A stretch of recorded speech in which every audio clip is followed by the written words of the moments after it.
So one of my favorite artists is Barry White. And when I say that I like an artist or admire an artist, it takes a lot more than a few hit songs. It takes a lot more than cool outfits, cars, clothes, and all the other stuff that's out there.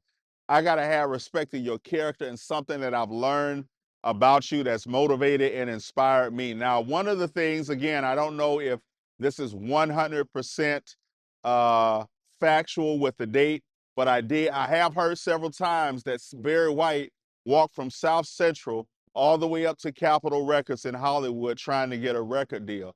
Now, now me living in LA, see and know how far that is, was insane. I also know that Barry White, as well as just the voice that we hear and a lot of people hear and sing, was also a producer.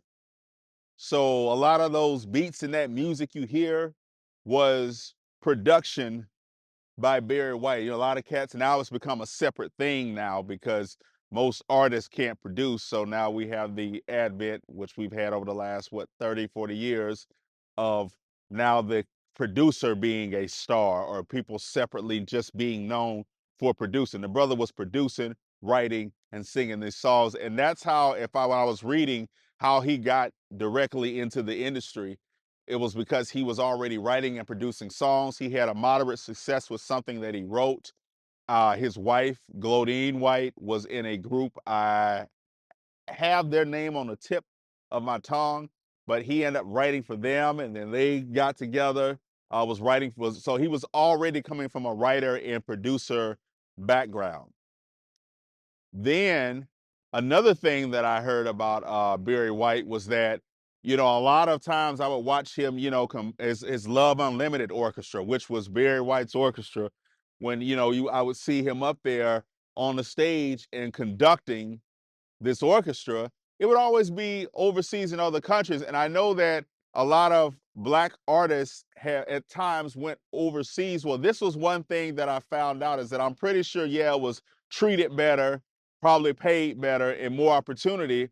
But up until now, and I don't know what year it was, somebody have to fact check me, but it was illegal for a Black man to direct a white orchestra and it be shown on TV. This was an actual thing. So, of course, he had to go his direction and go where he can, and still, again, being a resilient person to be that talented, that successful, and have to leave your own country where you're paying taxes, where you're putting in work at, you're generating so much other income around you, your family, and your lifestyle to have to go because you couldn't direct it and still be up there doing it and going after it. I think so much that Barry White does not get the praise that he deserves because this cat writing, producing, directing, and being consistent with it and having a passion for it. One of my favorite quotes, and I'll leave you on this, is that Barry White stated that one year he was on welfare and the next year he made over $1 million.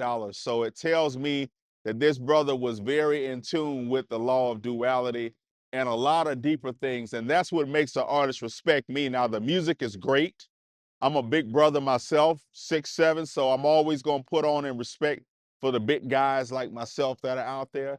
But the respect comes in from the resiliency and the persistence and the dedication to not quit and to be willing to adapt because that's what, to inspire me, that's what myself and a lot of us need out here today.